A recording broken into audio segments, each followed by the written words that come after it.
Vous écoutez Cadence Zéro parce que ralentir est critique. Cette semaine, ça fait longtemps qu'on n'a pas podcasté, Fred et moi.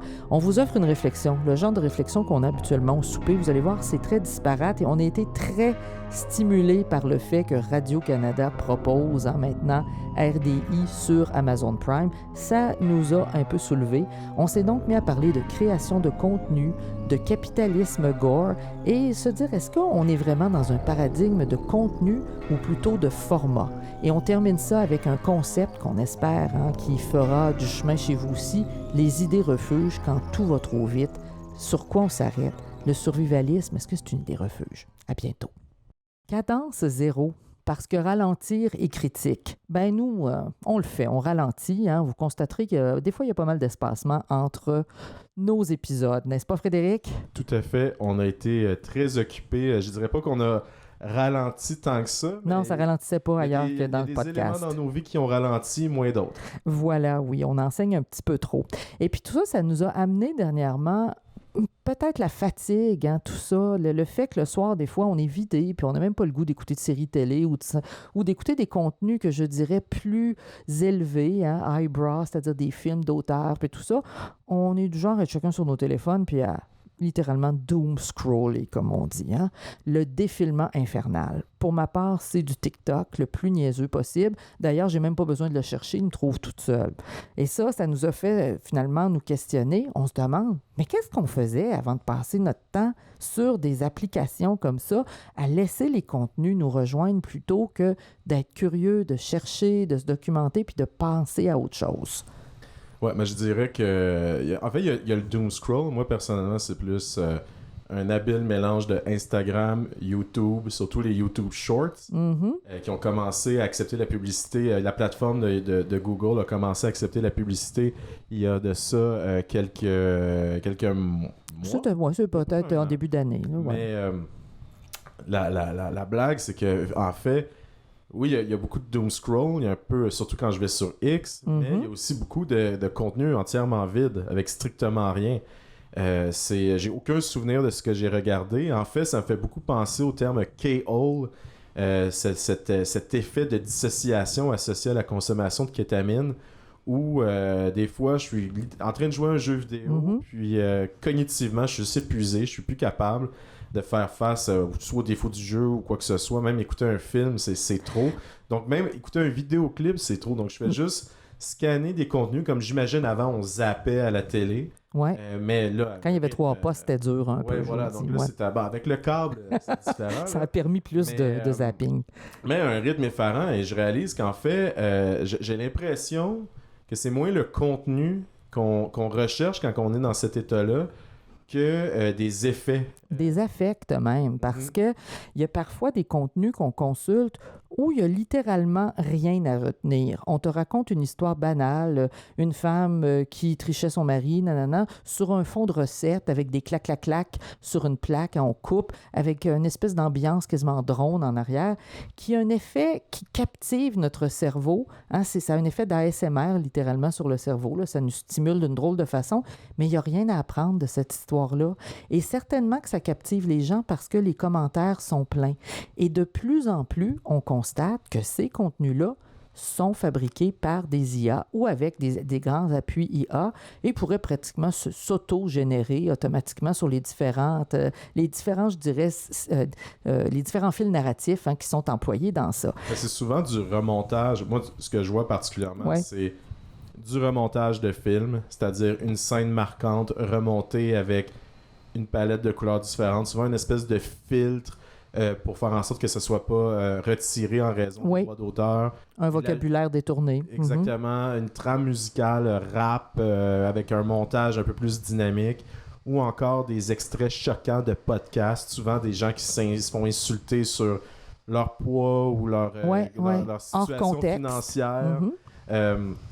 Mais l'idée, c'est que c'est vraiment dans des affects d'humiliation, des affects d'amélioration de soi, que ce soit les coachs, les entraîneurs qui font du coach en ligne, mais qui créent quand même un culte de personnalité autour de ça.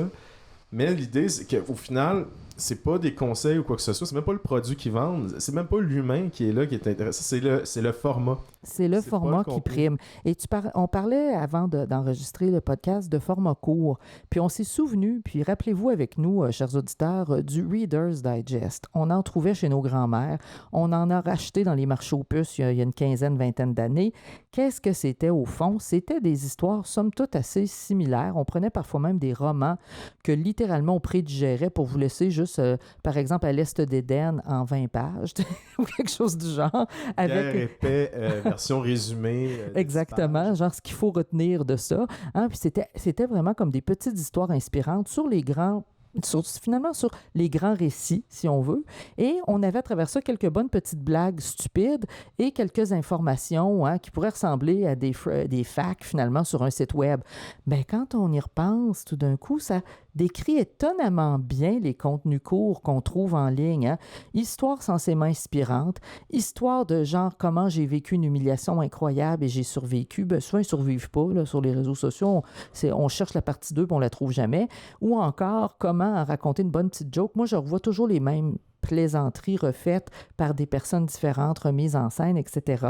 Mais c'est la méthode d'abrégé qui prime sur ce qui est abrégé.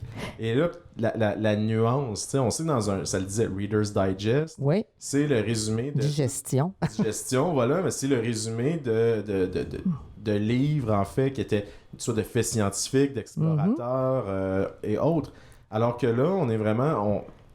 c'est qu'est-ce qui est fait pour abréger qui prime, surtout dans la surcharge informationnelle, mais encore même pas d'information, juste de segmentation. Et comment l'affect est important. Comment l'émotion, qu'on nommera ensuite, après avoir ressenti l'affect, est important, parce que quand il y a des processus d'humiliation, etc., pourquoi on s'arrête sur ces contenus-là? Parce qu'il y a un affect qui se communique. Là, je ne vous dirai pas techniquement comment on communique un affect en ligne, mais ça marche en tout cas, parce qu'on ressent aussi monter en nous ce sentiment-là d'humiliation. Mais on nomme les techniques cependant de création de contenu. On les nomme comme par exemple le stitch, on prend un contenu original et le créatrice de contenu va faire son commentaire sur ce contenu-là par la suite. Donc, commentaire à venir. Donc, on les nomme, ces techniques-là. Mais tu sais, juste un exercice que nos auditrices et auditeurs, je les invite à faire cet exercice-là. La prochaine vous fois autres, qui écoutez. Voilà, la prochaine fois que vous doom-scrollez ou la prochaine fois que vous êtes dans ce K-hole de contenu format court, souvent à la verticale, arrêtez-vous et réfléchissez. Qu'est-ce que vous faisiez avant ça? Oui, parce que ça, c'est quelque chose d'important parce que nécessairement, ça a pris la place d'autres choses. Est-ce que ça remplace avec aussi un autre, je dirais, un autre paradigme qui est celui de la vitesse, de l'accélération, parce que ce qu'on voit sur TikTok, on consomme une foule de contenus. Ces gens-là cherchent à capter notre attention. Pour quelles raisons? Pour la monétisation, souvent, pour devenir populaire, pour avoir peut-être des ententes avec des partenaires commerciaux, pour pouvoir peut-être présenter des nouvelles ou autre chose, s'associer avec un site. Donc, il y a vraiment cette idée-là. On est dans une perspective commerciale aussi. Là. On a une logique de circulation algorithmique, puis une logique commerciale qui est là. Et ça, il ne faut pas le nier. Puis, ce qui me préoccupe, quand on s'est mis à parler de ça, c'est que l'idée, dans la création de contenu, il y a aussi, quand on prend le terme créateur de contenu, Fred, on a cet aplanissement-là des expertises verticales. Un journaliste peut être nommé créateur de contenu, un preacher américain va être un créateur de contenu, une personne artiste va être un créateur de contenu, n'importe qui, par exemple, est à la maison, femme au foyer, tradwives, tout le monde peut être un créateur de contenu. Ça dit quoi sur la perspective de sens de ces contenus-là? Qu'est-ce qu'il faut qu'on retienne de ça? Mais en fait, c'est comme je le mentionnais tantôt, le contenu n'a plus aucune importance. Après, maintenant, c'est le format.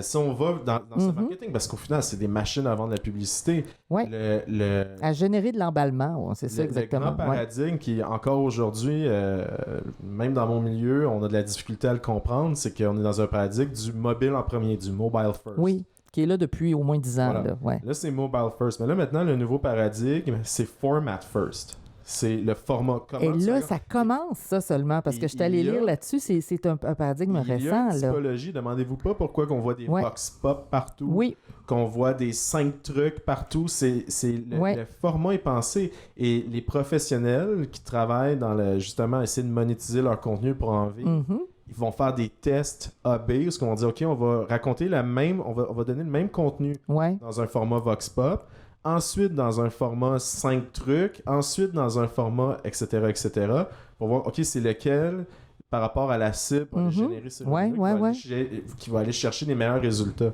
On est là. Et même comme publicitaire, comme personne qui travaille en agence, je suis mitraillé de publicité pour me donner des livres blancs, pour me vendre des livres blancs, ou juste me les donner, mais en échange d'un service d'une agence qui peut m'aider à créer ce genre de contenu-là, à me dire, non, il faut que tu travailles avec le format.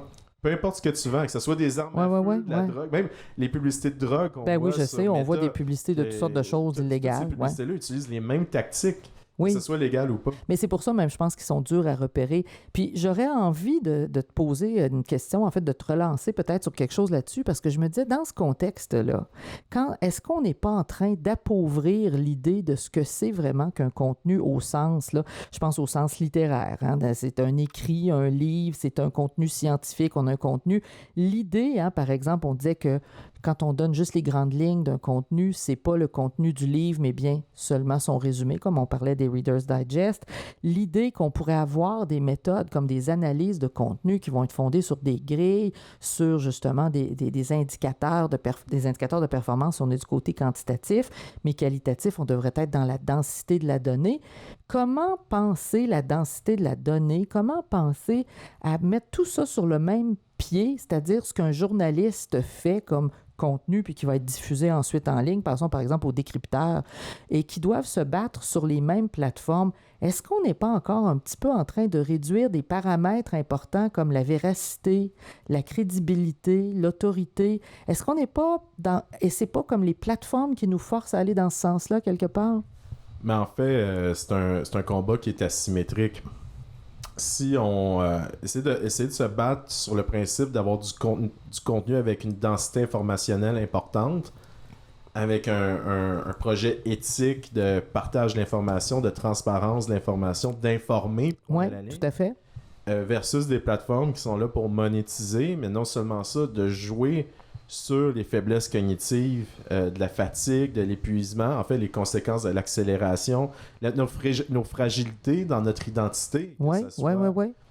Au niveau du poids, au niveau de l'état de nos finances, au niveau de notre situation professionnelle, au niveau de nos relations. Est-ce qu'on a assez d'amis? Est-ce qu'on est assez populaire? Oui, puis on nous fait souvent des pourquoi ceci, pourquoi cela, qui sont des provocations, mais qui n'ont aucune profondeur. Mais c'est de longueur de serpent. Au final, quand on regarde ce qui est les applications... en fait, on est dans une évolution du quantified self. Oui, tout à fait. C'est drôle, moi aussi, je pensais ça. À son extrême logique, où cette quantification-là n'est plus la quantification du soi, elle est une comparaison avec la quantification idéale. Et dans ce contexte-là, c'est qu'un confort asymétrique. Et tu sais, quand on regarde des plateformes, le Gamma, mais surtout Meta, Google, ça a commencé avec la cannibalisation de l'information. Ensuite, ça a cannibalisé les canaux publicitaires, les moyens pour ces mêmes médias-là de faire des revenus. Radio-Canada qui est l'entente avec Prime. Oui, on vient. Ça, c'est quelque chose qui est arrivé ce week-end qui nous a profondément déçus. Et là, la nouvelle étape, c'est... je veux juste comme préciser ce contexte-là. C'est qu'en fin de semaine, on a appris que Radio-Canada allait finalement offrir pour 4,99 par mois via Prime, donc sa plateforme de diffusion vidéo, la chaîne RDI, qui est déjà offerte si vous avez un forfait avec Helix de télé numérique, mais qui n'est pas sur leurs applications et qui n'est pas sur un réseau comme Crave. Fait que là, on se dit, mais qu'est-ce qu'on fait? On est tellement dans une perspective justement accélérationniste où pour eux, c'est genre un contenu qu'on peut monétiser, beaucoup de gens le veulent, mais là, on cause un tort à une autre entreprise québécoise qui est Elix. On cause qui est donc québécois dans son ensemble. Je comprends qu'ils ont une genre de compétition, mais quand même, on cause un tort à une entreprise canadienne qui est Crave en lui retirant la possibilité de monétiser ce contenu-là. Pourquoi? Parce que les résultats seront meilleurs à travers Amazon Prime. Fait qu'on a toujours cette idée-là de la logique comptable d'être vu le plus de fois possible. Pourquoi? Pour mobiliser, pour capter l'attention, parce que l'attention se monétise. Et là, c'est un peu inquiétant. Tu parlais d'indicateur de performance. Moi, j'ai l'impression que c'est une décision qui a été prise sous la fièvre de ce que j'appelle la ROIT, là, le Return on Investment. Oui, tout à fait. Mais de dire, le Roy Fever. Le Roy Fever, il faut répondre au KPI pour la prochaine année fiscale. Il n'y a pas de vision à long terme. Il y a vraiment, un gros tort, il y a un gros tort, je dirais, à l'écosystème médiatique canadien qui vient d'être fait. C'est quand même paradoxal, considérant que Radio-Canada refusait la diffusion des podcasts, des balados sur YouTube, qui avait mené à une... Qui est une entreprise de Google, Alphabet. C'est ça, mais Radio-Canada dépensait pour faire de la publicité sur YouTube. Bon, peut-être que on ne voyait pas les contenus de Radio-Canada sur YouTube, mais dans les mosaïques de contenu, en publicité prévisionnement, il y avait beaucoup de publicité pour emmener les gens sur tout.tv ou sur Ouais. Bon, désolé les amis français, c'est peut-être quelque chose qui est pas moins que vous allez moins suivre. Mais je pense qu'ils vivent avec les mêmes problèmes en ce moment, partout dans le monde francophone. Pour moi, ça participe à cette idée de la prochaine étape. Après l'information, après les canaux publicitaires pour monétiser le contenu, c'est le contenu en soi. L'IA, je l'ai déjà mentionné dans les épisodes précédents, maintenant Meta sur les plateformes publicitaires pousse pour qu'on utilise leur IA pour générer finalement des variations. Mais c'est la prochaine étape. Et là, de vendre ces contenus sur ces plateformes-là, vous ne pensez pas que Prime, Amazon va utiliser finalement va utiliser. Oui, tout à fait. Va probablement générer des nouvelles à partir des contenus de RDI qui sont vérifiés. Oui. Puis parce que là, on se retrouve avec, quand je parle de justement la création de contenu comme finalement un concept qui aplanit les expertises verticales, c'est que quand tu es un journaliste, je veux dire, te faire appeler un créateur de contenu, c'est être évalué par rapport à une performance sur un réseau dans un format. Et là, qu'est-ce que ça veut dire? Ça veut dire que peu importe si ton contenu est bon ou pas bon, l'indicateur de performance, ça va être le nombre de visionnements, ça va être le repartage, ça va être tous ces indicateurs-là qui peuvent être monétisables ultimement. Est-ce que ça veut dire que c'est bon? Non. Fait que là, si on applique justement des règles d'analyse de contenu comme on faisait quand on analysait les pubs d'Apple, je pense à des collègues qui font ça, par exemple, à l'UQAM, etc., bien, tout d'un coup, à quoi ça sert d'analyser tout ça quand on se dit mais le contenu qui va être le plus vu, ce ne sera pas celui qui va être de qualité. La qualité, la densité des données, le respect des règles d'éthique dans la diffusion, il n'y a rien de ça qui compte quand on est dans un environnement qui est algorithmé littéralement. Moi, c'est ce bout-là qui commence à m'inquiéter parce que je me dis, quand je vois et ce geste-là m'a beaucoup perturbé de mettre RDI sur Amazon Prime parce que moi-même qui consomme énormément de nouvelles en continu, je me suis dit, on m'indique en ce moment que la fameuse souveraineté numérique qu'on nous vend n'est même plus un facteur à la grandeur du Canada et donc aura absolument aucun impact pour le Québec. Alors qu'on n'a plus de centres de données, les gens sont comme, on va se refaire des centres de données. Vous avez manqué votre chance. À partir de 2018, les centres de données canadiens et québécois ont commencé à être achetés par des entreprises qui, souvent, quand on gratte, sont les big tech. Et là, on se dit, mais il faudrait le refaire. Hey, wow! Maintenant, toutes vos universités sont sur Microsoft Azure et sur, entre autres, parfois sur Amazon aussi. Et puis là, on est comme, il faudrait tout détricoter ça. Je pense qu'on a une vision tellement pas à long cours que ça m'inquiète. Et honnêtement, je me dis, le jour où il va y avoir que des contenus générés par l'IA, écoute, on a Molten en ce moment, on a Vibe, on a l'autre, là, Sora, qui sont des réseaux sociaux, je vous le dis, là, ceux qui n'ont pas validé, allez voir. On a maintenant des réseaux sociaux. VO3, qui, justement, Google, en association avec, le nom m'échappe de l'agence qui avait fait la publicité de Coca-Cola, ont fait un masterclass pour les agences sur comment utiliser Gemini et VO3 pour générer des publicités directement dans la plateforme. J'avais montré ça à mes étudiants. On est dans... On est dans une phase de transition rapide. Puis on n'a pas l'air outillé pour y faire face, si tu veux mon opinion fait, très critique. J'ai l'impression, tu sais, justement... On n'a pas l'air outillé en jugement critique, on nous donne surtout. ces outils-là gratuitement, on nous habitue à ces outils-là, puis après ça, on nous fait payer. C'est tout le temps la même On plateforme. arrive, là, Fred, à ma vision, tu sais, là, quand je suis allé à Entertainment AI la semaine dernière, alors EAI, je suis allé assister à quelques conférences parce qu'il y avait, entre autres, Compétences Culture, là, le comité sectoriel de la main-d'œuvre, avec qui j'ai collaboré sur quelques déclarations d'intérêt, sur quelques dossiers, dont, entre autres, une relecture du rapport qu'ils ont émis sur l'utilisation de l'IA en culture.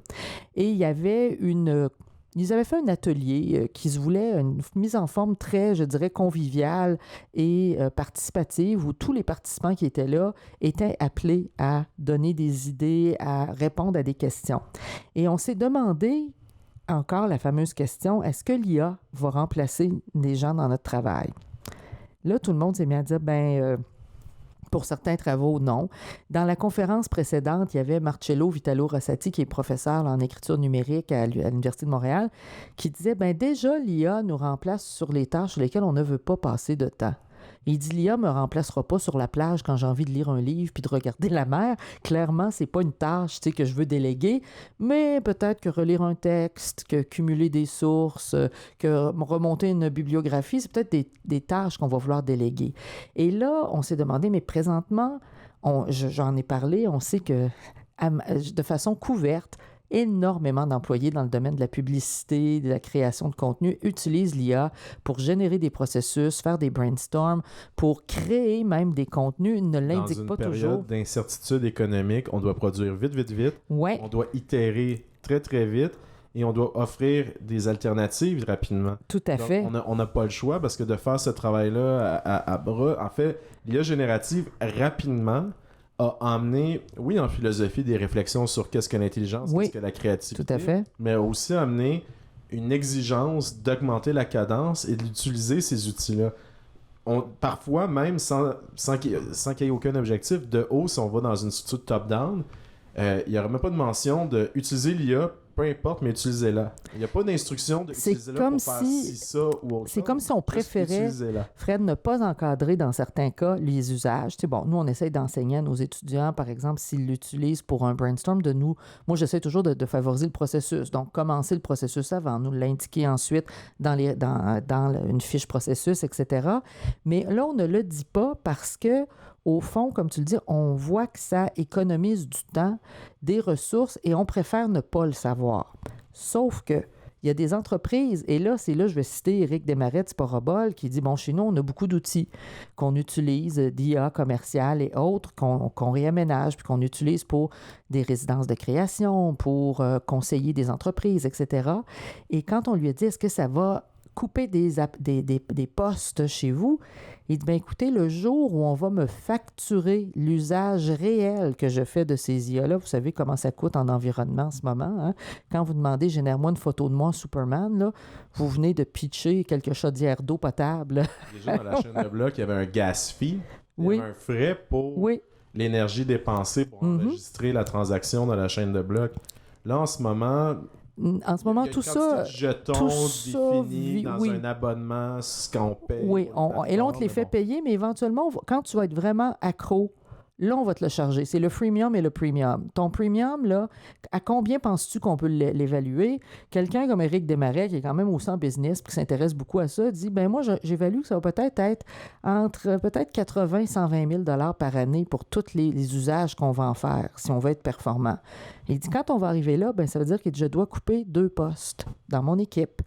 Et quand je me suis mis à discuter de ça avec d'autres personnes, partout, les gens d'affaires, les gens surtout dans le secteur de la culture où les salaires ne sont pas toujours très élevés, tout ce monde-là commençait à réaliser qu'effectivement, si on emploie, par exemple, pour faire toute la correction couleur, pour faire ci, faire ça dans des projets audiovisuels, des IA, éventuellement, ça ne vous coûtera plus 200 $ par année. Ça va vous coûter probablement 20 000, 30 000, 40 000 par année. Et à ce moment-là, qui va être pénalisé? Les employés juniors, les gens qui ont des compétences plus horizontales, qui sont moins verticales dans ce qu'ils connaissent.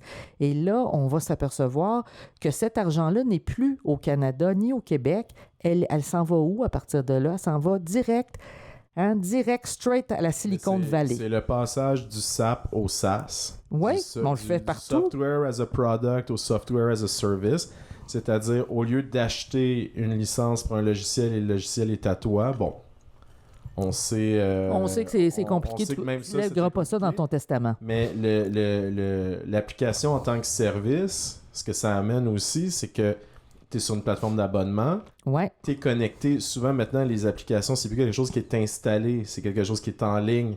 Donc, il y a toute cette donnée-là d'utilisation qui est captée, qui est revendue, qui est utilisée pour optimiser. Mais là, quand on arrive avec l'IA qui a tout de suite, immédiatement commencé comme un service.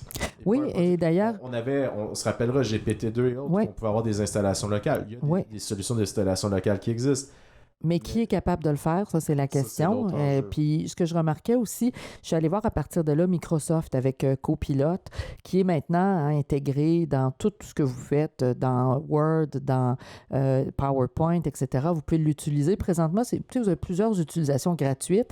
Et là, je suis allé voir. Ensuite, ils chargent au un frais par employé. Donc, quand les gens vont se dire, il faut que tous nos employés puissent faire des belles diapos, finalement, PowerPoint, parce qu'on sait que la science se communique par PowerPoint maintenant, puis les bonnes idées aussi. Je vais t'interrompre, là, parce que le débat... Ouais. Puis je veux pas que notre public ait l'impression qu'on est anti-intelligence artificielle. Pas du tout, on l'utilise nous aussi, oui, mais c'est pas ça l'affaire. C'est le monde dans lequel on est, c'est la réalité mais dans laquelle on est. Tu sais quoi, c'est dénoncer les choses comme elles sont, Dieu, c'est ça l'affaire. Les nommer, et ça, ce qui me dérange, c'est ça, oui. Je veux juste finir là-dessus, c'est que le débat qu'il y a actuellement me fait penser, comme si, imaginons un débat autour de Word versus écrire à la plume. Pour moi, c'est la même nature de débat. Oui, mais non. D'une certaine façon... Veux-tu te donner l'exemple de la photo après? Oui, je vais te le donner. Le débat qu'il y a actuellement, que je vois, puis qui est caduque parce que ces technologies-là avancent quand même. Là. Il n'y a pas de loi, il n'y a pas d'encadrement. La guerre d'attrition à avoir le modèle le plus rapide continue. Oui, elle continue aux États-Unis avec des campus qui consomment énormément d'énergie. Mais c'est cette idée, puis je le vois surtout dans les arts, que on perd d'une certaine originalité, d'une certaine authenticité. Mais cette question d'authenticité-là par rapport aux arts est une question qui... Au même titre que le concept d'être créatif, ça fait pas un siècle et demi là, que ça circule. Ça circule comme idée. On a ces nouveaux phénomènes-là de l'authenticité, l'importance de l'authenticité qui émergent, mais qui sont complètement... qui sont un peu travestis en termes de... Oui, puis de transparence. Ce que j'allais te dire sur la question de la photographie, ça a été discuté justement la AI, là. C'était... Les gens disaient toujours, oui, mais c'est la même chose qui est arrivé quand la photo est arrivée, que quand l'IA est arrivée en création. On s'est dit, bof, les peintres ne seront plus à la mode. Et là, il y a des points de vue très intéressants qui sont ressurgis, dont justement Marcello Vitali Rossetti qui disait, non, c'est pas la même chose. Quand la photographie est arrivée, il y a eu d'abord des configurations artistiques aussi qui se sont faites avec la photo, c'était une technologie. Quand l'IA créative, générative est arrivée, c'était basé sur l'absorption des œuvres des autres pour créer des œuvres. Et comme le style n'est pas quelque chose qui est protégé par, justement, les lois sur la protection intellectuelle, etc., puis des droits, c'était quelque chose qui allait, justement, continuer. Et tout le travail invisibilisé qui se fait quand on crée une IA générative, les gens qui annotent les codes, etc., tout ça n'est pas valorisé dans l'utilisation gratuite que vous en faites. Il y a d'une part toute la question de l'infrastructure environnementale, avec l'eau, avec justement les énergies souvent non renouvelables et pas vraiment propres qu'on doit abuser pour rester fonctionnel. Mais il y a toute cette question-là, c'est que quand on a inventé la photo, on a inventé une technologie qui était nouvelle, qui bâtissait sur des choses qu'on connaissait, sur la caméra obscura, etc., mais avec des processus technologiques nouveaux. Là, on a inventé des applications, des technologies qui sont fondées sur la captation du travail des autres, travail des artistes morts et vivants qui sont passés avant ces gens-là, sur le style de ces artistes-là et sur des données en très grand format qu'on a pris un peu partout.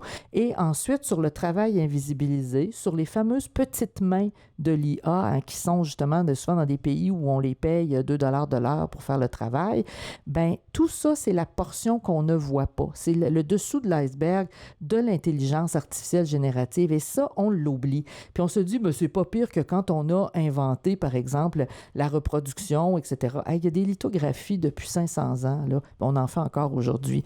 Fait que ça, c'est un autre débat complètement. Ces petites mains, justement, oui. de l'IA, c'était les petites mains dans les fermes à clics. Parce que vous avez probablement vu ces photos de murs, de mobiles, où le monde clique sur les publicités pour générer des revenus. C'est également les centres où on externalise la violence des médias sociaux pour avoir des modérateurs de contenu, parce qu'on parle d'IA, mais en fait, c'est des humains la plupart du temps qui modèrent les contenus. Qui font les raccords entre les différentes applications puis les commandes qu'on fait. Je vais me permettre juste une provocation. Comme ils disent à Concordia. Voilà, une provocation en disant, mais peut-être qu'au final, cette idée peut-être que ça va nous libérer du cul-de-sac de l'art contemporain, des arts visuels, du contexte très cynique où on était rendu dans les arts, mais aussi dans la création visuelle. Après la modernité, la postmodernité, je suis tombé récemment sur le concept de métamodernité, où qu'au lieu d'être la boucle déstructuraliste de la postmodernité, la métamodernité, c'est davantage une spirale tridimensionnelle qui nous permet de sortir ailleurs en connectant tout à tout le reste et en allant ailleurs. Et je pense qu'on a... C'est ce qu'il appelait la spirale temporelle aussi dans la conception du temps. Oui. Le terme me plaît davantage parce qu'on est plus dans... finalement, le serpent le Ouroboros, le serpent qui se dévore la queue.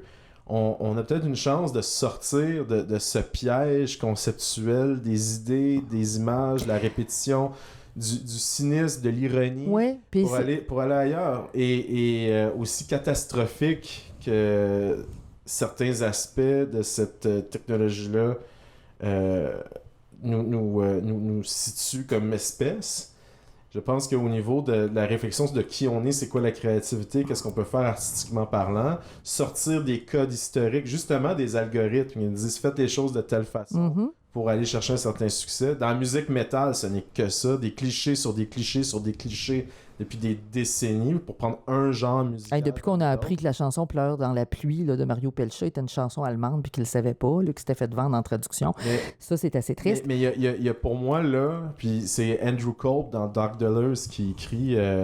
tu sais, Deleuze, quand il parlait de la créativité comme porte de sortie, il disait maintenant on sait que la créativité ça appartient aux agences de pub et ce n'est pas une porte de sortie. Et moi, c'est quoi, je ne suis pas aussi cynique que ça. J'arrive pas là du tout. Moi non plus, je le suis pas, mais je trouvais que justement cette provocation sur la provocation. Et je pense que le piège. Il y a toujours un piège à essayer de pousser quelque chose. Le piège avec l'IA en ce moment, c'est, je pense, notre naïveté par rapport à ces structures-là, à cette infrastructure-là. Et c'est ça qui me dérange. C'est d'abord, quand je parlais tout à l'heure, là, tu me disais, on ne veut pas être négatif avec l'histoire de copilote, mais tout le monde va commencer à payer le 40 $ par employé dans les grandes entreprises pour qu'on ait accès à ça. Et là, ensuite, ça va être rendu 80. Ensuite, on n'aura plus d'argent, on va couper des secrétaires, on va couper des techniciens d'informatique. Puis on va se retrouver gros gens comme devant à envoyer des millions par année encore aux États-Unis. Et je trouve que pendant qu'on parle de souveraineté numérique, on est drôlement naïf par rapport à ce qui se passe. C'est comme si on faisait un maquillage du fond puis qu'on ne regardait pas ce qu'il y avait en dessous. Et ça me dérange profondément. Offre un forfait pour étudiants. Ben, regarde, Amazon Prime aussi. Je te ferai remarquer, quand je faisais mon doctorat, j'ai pris le format Prime en format étudiant parce que j'avais... On va prendre tous les avantages qu'on peut. C'est ça. Étudiant, on est nécessairement parasite. Ben, parce qu'on n'avait comme pas de sous, mais c'est ça qu'on a fait. En fait, parasiter et parasite. Oui, mais là, c'est il faut se rendre compte que quand nos gouvernements font les mêmes gestes et considèrent que c'est correct d'envoyer beaucoup d'argent dans ces compagnies-là aux États-Unis, il y a un problème. Et là, quand on pense qu'un paradigme comme celui de la création de contenu peut contenir tout à la fois la déontologie, l'éthique personnelle et professionnelle des gens qui ont des formations, par exemple, en journalisme, en graphisme, etc. Je trouve que là, on a un autre problème. On ne réfléchit pas assez.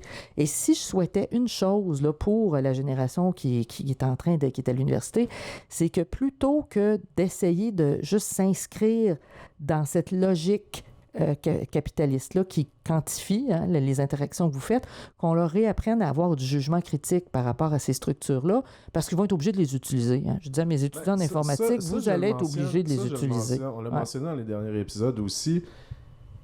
Apprenez à utiliser les technologies, à les détourner. Je pense que mettez vos mains sous le capot. Utilisez-le mal. Utilisez ces technologies-là de la mauvaise façon. Trompez-vous. Créez des problèmes que vous devez résoudre. Brisez-les, construisez-les. Je pense que c'est là la solution. En général, c'est là qu'on reprend notre agentivité par rapport à ça, que de s'arrêter puis de réfléchir à ce qu'on est en train de faire. C'est là que ça se passe. Je vais en venir sur un autre sujet. Oui, je sentais, je te voyais plisser des yeux pour ceux qui se demandent comment je devine qui veut changer de sujet. Il y a les victimes humaines aussi derrière ça. Là. On est dans un système d'exploitation incroyable. Mais de documentation aussi. De cette... On est... quelque chose qui a traversé l'histoire de l'humanité et qui est encore là, le concept de sacrifice humain. Le concept de... Et il y a des sacrifices qui sont faits à l'autel de ces technologies-là. Oui. À l'autel du capitalisme, que je dirais. Je dirais même à l'autel du voyeurisme, de la pulsion scopique. La maison d'édition m'échappe, et il y a un livre qui est sorti récemment de photographies qui sont les derniers moments, des dernières images captées par les suicide drones en Ukraine, où ce qu'on voit, la dernière image captée, quelle horreur, documentation de ça dans un recueil photographique. Et il y a quelque chose qui nous avait chicoté en début d'année, mais bon, début de session oblige, on n'avait pas embarqué dessus. Ouais. C'est comment le concept de rage bait avait été appliqué au dossier de Jean Portmanov. Oui, tout à fait, parce que j'en ai reparlé, même quand j'ai croisé Mounir Kadouri, on a reparlé de ça, puis des lolcows, parce qu'on se disait... On va juste définir lolcows, tout à fait. Les vaches à lol. Ouais. C'est des personnes qui sont très actives en ligne. Souvent ont des vulnérabilités, sont très actives en ligne. Exactement, et qui documentent souvent leur quotidien, mais qui c'est un quotidien marqué par un pathétique souvent extrême. Et les gens encouragent des comportements d'alcoolisme, d'abus de substances, de consommation, de nourriture avariée. Et pour finalement chatouiller l'influence puis devenir encore plus influent, ben ils se soumettent souvent à des gestes d'amour et d'affection. Oui, ils se soumettent à des demandes, des fois qui mettent même leur vie en péril.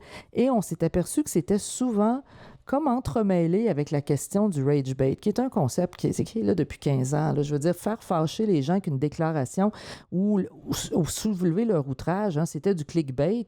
On s'est aperçu que le clic, quand Facebook, en 2014, a commencé à donner aux algorithmes fâchés un plus gros poids. C'est drôle, la fille de l'UQAM en a parlé abondamment de comment elle utilisait ça. Oui, elle l'utilise tout le temps. Ses abonnements. Ben, c'est parce qu'elle tout simplement, là, vu que ça marchait, ben, ce côté-là, justement, de choquer, de créer l'outrage, est devenu un concept qu'on appelle le rage bait. Plutôt que d'être juste du clickbait, c'est qu'on se dit, vous allez cliquer puis vous allez repartager parce que vous venez de vivre justement un affect par intervalle de l'écran qui vous a fait réagir puis vous a fait partager quelque chose qui n'a aucun sens. Des fois, c'est complètement mensonger.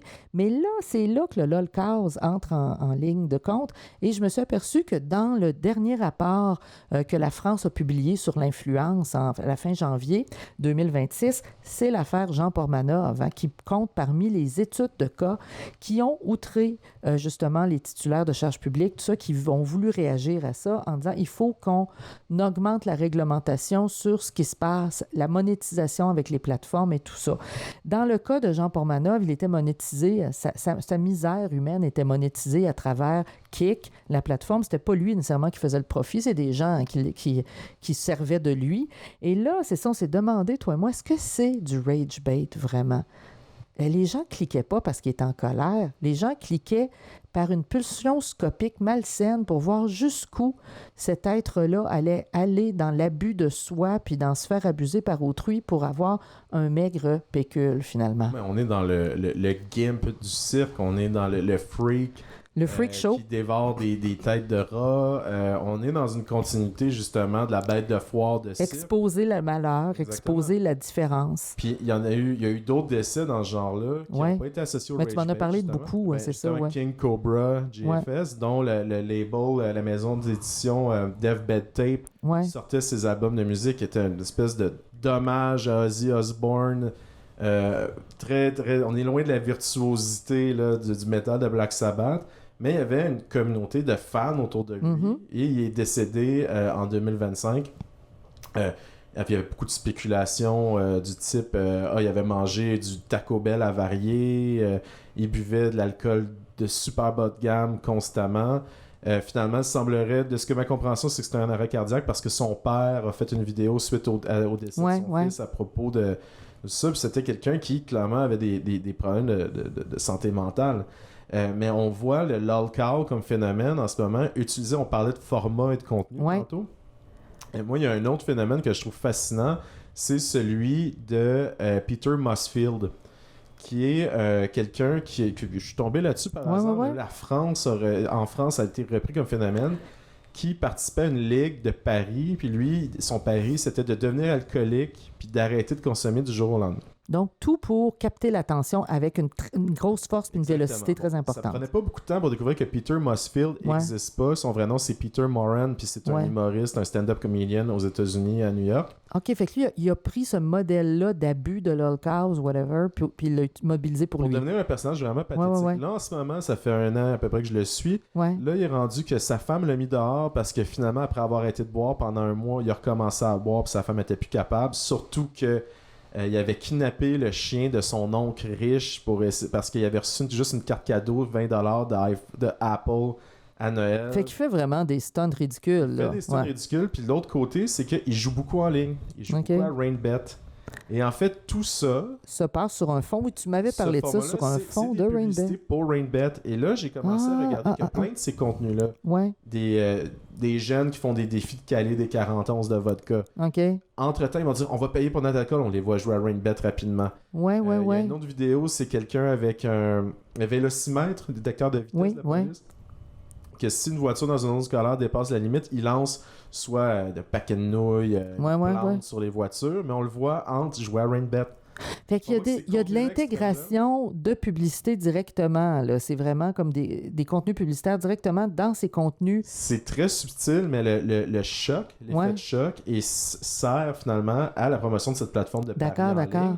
Et ce que je trouve c'est de la manipulation. Là. Quand on fouille on va dans les stories, on va voir jamais dans les publications qui restent sur le compte. Quand on regarde dans les stories, il y a des liens pour jouer une partie gratuitement.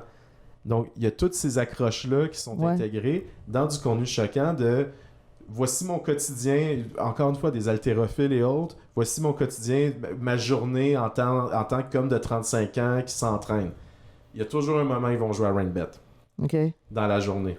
Donc, on voit cette accélération-là que je trouve entre autres intéressant parce que ça s'inscrit à contrario des autres contenus qui sont mange bien, bois pas d'alcool, prix, une espèce d'hygiène de vie super orthodoxe qui on glisse rapidement vers des idées super. Mais tu vois, à même échelle, tous les podcasts à peu près au Québec ont toujours les mêmes annonceurs. Si tu écoutes Mike Ward, tu écoutes Tout le monde saillit, etc., ils ont toutes doses, ils ont toutes les mêmes, quasiment, à part Mike Ward puis son Manscaped, whatever, là, son espèce d'histoire de tondage de parties intimes, mais ils ont presque tous les mêmes annonceurs. Fait que ça veut dire que ces annonceurs-là qui choisissent cette voie-là placent massivement dans des contenus en ligne aussi, et de façon des fois évidente, quand c'est le créateur lui-même qui dit « Hey, par rapport dose », mais là, c'est insidieux quand tu as des humoristes comme ça qui font « Hey, je vais aller chercher de l'argent, etc. » Donc, eux, ils en reçoivent de l'argent de cette entreprise-là pour placer le produit. C'est du placement de produit. Tout à fait, parce que c'est très difficile de placer ce genre de produit-là dans les canaux numériques officiels, que ce soit Google Ads. Ben oui, parce que c'est pas éthique, ces contenus-là, c'est ça. Le contenu. Mais ça s'inscrit aussi plus largement parce que dans ces comportements risqués-là, tu sais, c'est par exemple la dernière tendance de Peter Musfield, Peter Moran, c'est je vais faire 3 rondes de blackjack sur RainBet, mais je double la mise à chaque fois. Des fois, il gagne beaucoup, des fois, il perd beaucoup. Fait que là, il fait un comportement destructeur, ça attire le visionnement, puis en même temps, il fait de la publicité parce que ça a l'air excitant d'utiliser RainBet. Et ça, c'est rien de nouveau quand on regarde cette documentation de comportement extrême. Ben non, c'est Epic clair. Mealtime au Québec. Ben c'est ce que, à un moment donné, c'est ce que je disais, Epic Mealtime, c'est drôle parce que pour moi, c'est la même chose, c'était manger des quantités folles puis inventer des recettes qui allaient contre toutes les règles qu'on a pour essayer de garder un cholestérol sain, si on veut. Puis c'était ça l'idée. Et c'était encore le bacon, etc. Beaucoup de recettes en ligne sont répugnantes à la limite pour ça, parce que c'est des comportements dangereux. Puis nous, quand on est chez nous, puis on essaie de manger du tofu, on aime ça regarder ça, on dirait. Mais puis oui, et au niveau de la bouffe, mais bon, Bum Fights, du groupe Anarchist in Decline. Ouais. Tu sais, vraiment l'idée d'un écroulement de la structure sociale, humaine, gouvernementale. Ben, la documentation de gens comme, il y a longtemps, vous ferez la recherche, groupe Epic Beardman. Epic Beardman, c'était quelqu'un qui a un sans-abri, à un moment donné, des gens ont vu. Ils ont même commencé à faire une bande dessinée à partir de lui parce qu'il se battait dans des autobus, dans les transports en commun, etc. On pourrait inscrire les bandes dessinées de Julien Bernatchez aussi. C'est vrai, oui. Mais tu sais, si on va dans le plus extrême, Rotten.com, d'ailleurs, ouais. La bande-annonce du nouveau Faces of Death, on a tous à un certain moment, toutes et tous, ouais. à un certain moment, été dans un club vidéo, on était intrigués par les pochettes de Faces of Death. Là, il y a un remake de Faces of Death. Mais là, l'affaire qui est intéressante, Fred, c'est que tu me dis Faces of Death puis tout ça, des vidéos de comportements dangereux, là, il y en a à la tonne générées par l'IA, puis le monde les commente comme si c'était vrai. Tout à fait. Puis j'ai juste envie de leur crier à chaque fois, Grok, is it true? Parce que c'est la seule chose qu'ils ont l'air d'être capables de faire devant. Je veux dire, ces trucs-là qui sont absolument ils réagissent, puis c'est incroyables. Ça que je trouve fascinant avec Peter Musfield, c'est que cette histoire-là a été réinterprétée dans les médias français, les créatrices et créateurs de contenu français, et c'est d'une absurdité. C'est comme si c'était une autre histoire parallèle qui n'a rien à voir avec le vrai récit. Je crois très honnêtement, puis c'est pas pour rien là, que la loi... Le contenu est plus important, c'est la forme. Oui, et oui, la forme est importante. Et le contenu, là, même s'ils vont même écrire le nom de travers, etc., pour être sûr que tu ne retraces pas que c'est vraiment... qu'ils sont en train de déformer une histoire. Et c'est pas pour rien qu'en France, présentement, ils sont en train là, d'augmenter, justement, je dirais, la portée d'action des lois. Ils avaient la loi sur qu'ils avaient fait en 2023, là, qui allait régir un peu plus là, comment se déployait l'influence sociale. Là, on a mis d'autres... Écoute, il y a 78 recommandations. Là. Ils sont allés faire. Et je pense qu'ici aussi, dans un contexte francophone, il va probablement falloir y songer, puis peut-être même du côté canadien aussi, parce que c'est clair que pour nos créateurs, les gens qui se disent ici créateurs de contenu, même, on le voit chez nos étudiants, c'est trop facile de se dire, on va prendre ces détours-là, ces idées de format-là, juste pour devenir populaire, peu importe si c'est vrai, si ça a du sens, si ça apporte quoi que ce soit, ce qui compte, c'est de cartonner.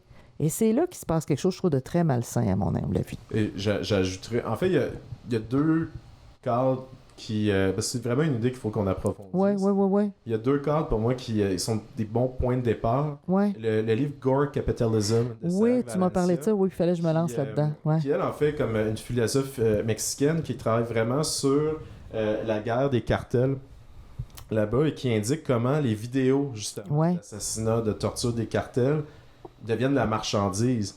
Et effectivement, combien de comptes sur Instagram ou ailleurs, malgré la censure, ont réussi à obtenir une grande réputation puis énormément de viralité en raison du partage de ce type de contenu-là. Il y a une association, il y a une monétisation. Bien, on le voit présentement avec les vidéos, soit recyclées ou carrément générées par l'IA de ce qui se passe en Iran. Il y a des comptes qui ne font que ça, publier ça. Il y a toutes ces vagues de vidéos-là, bon, sur ce qui est conflictuel, ce qui fait peur, les guerres. Il y a ensuite tout ce qui est idéalisé, la décoration, etc., avec des structures qui ne tiennent pas du tout la route et qui ont l'air absolument fausses. Et on voit vraiment des commentaires de gens qui ont l'air d'aimer ça. Mais l'idée du capitalisme Gore, je pense que c'est très intéressant parce qu'on l'avait vu déjà, tu sais, quand ils ont commencé à publier non-stop des vidéos de points noirs, puis de pétage de boutons, puis d'affaires comme ça en ligne, c'est devenu une façon de monétiser du contenu absolument effarante. Ensuite, on est allé plus loin, vraiment, tu sais, dans des trucs dégueulasses, et on continue, puis là, maintenant, même les recettes, hein, si tu regardes, il y a des recettes qui sont répugnantes qu'on fait, des bricolages qui, franchement, sont dignes des sections bricolage bricolage de Reddit puis de 4chan. Et c'est vraiment fait seulement... J'ai vu des patates pilées faites avec des Lay's bouillies. Regarde, je suis en train de penser à ça pendant que je te parlais. La fille qui dit « je fais bouillir des chips. » Puis ça, puis j'étais comme « vraiment, vous creusez la tête pour vous écœurer. » le film Street Trash, même combat. Et puis je pense que c'est vraiment le seul but, c'est le format qui compte. C'est tu parles en faisant une recette. Puis cette recette-là, plus elle est insensée, répugnante, puis qu'elle ne tient pas la route, on dirait plus il y a de gens pour l'écouter, puis pour s'obstiner dans les commentaires à quoi ça a servi. Les fameux bricolages, là, tu sais, où est-ce que tu prends 14 brosses à dents usagées, tu les fais brûler, puis tu les colles ensemble pour faire un rack à CD ou je sais pas trop quoi. C'est vrai, mais en même temps, les parodies de ça, c'est délicieux. Je le sais, oui, parce que quand on veut être vraiment humoristique, là, c'est intéressant. Pensons à quelqu'un comme Arnaud Soli qui récupère tout ce qu'on dit en ce moment, des faux contenus avec de l'IA en fond de scène, etc., pour nous faire rire. Là, on est comme, OK, là, tu nous fais rire. Et ça, ces contenus-là, on devrait les analyser, justement. C'est aussi... Puis pour finir sur cette idée-là, ça vient... Bon, ça a toujours été très alarmiste comme pensée, mais les Crocker, avec le concept du flesh-eating future, du futur cannibale, c'est-à-dire l'idée que le futur est une machine qui consomme les individus, leurs émotions, leur énergie vitale, mais parfois littéralement l'humain en tant que tel, quand on pense à Portmanov et d'autres, King Cobra, on est dans cette situation-là de tout pour le spectacle, mais tout pour... C'est peut-être le seul moment où le format est transcendé, c'est quand il y a finalement une mort réelle qui survient, une tragédie qui survient. Et là, peut-être que c'est ces moments-là aussi grotesques et horribles que ça peut se paraître qu'il y a une brèche qui s'ouvre pour reconnecter à notre humanité d'une certaine façon. Je le souhaite parce que j'ai des fois de la difficulté à voir dans ces partages-là comment on va arriver à ça. C'est l'incompréhension des technologies en général. Je reviens à Radio-Canada puis Prime qu'on dit pourquoi. Pourquoi vous faites ça? Pourquoi vous nous faites ça? Ouais. L'incompréhension qu'on a par rapport aux technologies, par rapport aux boîtes noires. Ouais. On s'oblige, je pense, la seule manière de s'obliger à... C'est d'anéantir la corporéité humaine, finalement. À partir du moment que ça survient, là, puis on a juste à penser à la pédocriminalité et autres, que ça fait réagir, puis là, on tente de comprendre ces réseaux-là, c'est quoi le dark web et autres. Mais ça prend ça parce que sans ça, on fait juste se laisser gouverner par ces algorithmes-là, par ces technologies-là, sans trop réfléchir. Puis aujourd'hui, Fred, on avait comme cette idée-là, justement, de discuter de toutes sortes de sujets en vrac qui nous turlupine, tu sais, parce que à cause des cours que j'ai donnés à l'automne, puis ce que je fais en ce moment, tu sais, en animation de communauté en ligne, là, dans mon enseignement, on se questionnait sur ces questions-là de contenu, de format, puis on s'est demandé aussi où ça allait aller avec l'intelligence artificielle, parce qu'on a l'impression de vivre un contexte accélérationniste où les gens n'ont même pas le temps de réfléchir, font juste suivre la mouvance, puis ils republient eux autres aussi des vidéos de tacos surréalistes. Et puis, le prochain concept qu'on va vouloir explorer, puis on vous en fait part déjà, si vous avez des idées en commentaire, gênez-vous pas, les idées refuges. Comment concevoir des idées comme celles qui émanent des fois du conspirationnisme, l'idée de créer des thèses pour sortir du monde réel ou trouver un sens au monde réel, l'idée aussi du survivalisme. Le survivalisme comme concept, comme idée refuge. Et quel bel exemple de, justement... déterritorialisation, reterritorialisation. C'est-à-dire, on veut sortir du capitalisme, du monde dans lequel on fait qu'on s'en va chez Walmart s'acheter des fusils. Mais c'est ça. Mais on investit. La série de films de Purge, c'est ça. Oui. Les riches ont les moyens de se protéger, les pauvres sont... C'est drôle, mes étudiants me faisaient remarquer que les agents de ICE sont habillés comme des survivalistes qui vont au Walmart. Puis maintenant, par contre... Là, on redresse. Ils ont changé d'approche. Ils ont changé d'approche, mais ils étaient vraiment bien parce que c'est un capitalisme, je dirais, walmartien, très américain. Wrangler, ça, c'est... leurs ventes ont monté en flèche. Oui, exactement, Ice. Avec Ice et avec bien d'autres sources comme ça. Fait que là, ils vont pas dans des magasins plus spécialisés. Là. Non. Puis devant l'absurdité de tout ça, là, c'est ça, on réagit en s'imaginant une fin du monde imminente, en imaginant qu'il y a des réseaux qui gouvernent la planète. QAnon, alors que, bon Dieu, on n'a pas été capable de gouverner sa clique au Québec, je m'excuse, là, mais si on n'est pas capable de gouverner un projet Internet, je doute fort qu'on gouverne la planète au complet à 7-8 personnes dans une salle. Mais où aller ensuite, c'est la question, je pense, qu'on se pose devant cette accélération-là qui est en ce moment. Puis je pense que les idées refuges c'est un peu là, ce que nous, on met sur la table en ce moment pour réfléchir. Quelles sont ces idées-là dans lesquelles on se réfugie? Dans l'idée peut-être qu'il y a quelque chose de positif dans tout ça ou une sortie de ce capitalisme-là, puis qu'à un moment donné, on va avoir un reset, comme ils s'imaginent, ou quelque chose comme ça. Mais on n'est pas certain, nous, mais il faut quand même l'explorer. Mais encore une fois, la gnose, tous les cultes gnostiques, les cathars, même chez les bouddhistes. Gloser sur la gnose, notre spécialité. Tenter de sortir de la matrice du dieu gnostique fou, ça fait partie d'à peu près tous les systèmes. Les sectes millénaristes, etc. Exact, je veux dire, ouais. on a toujours eu ça, mais donc, puis là, c'est ça, c'est ce nouveau concept-là qu'on vous propose, des idées refuges. Si vous avez envie de partager dans les commentaires des idées, là, gênez-vous pas. Écoute, c'était cet épisode weird de Cadence Zéro. On essaie des approches nouvelles, moins didactiques, parce qu'on donne trop de cours, puis on veut pas vous en donner à vous aussi. Donc, vraiment, c'est une conversation improvisée avec quelques notes, mais j'espère que vous avez apprécié. Bien sûr. Moi, j'ai apprécié, je dis bien sûr, avec moi-même de vos affaires. Là. Fait que je vous remercie tout le monde, puis c'était Cadence Zéro avec Frédéric Maheu et Nadia Serayoko.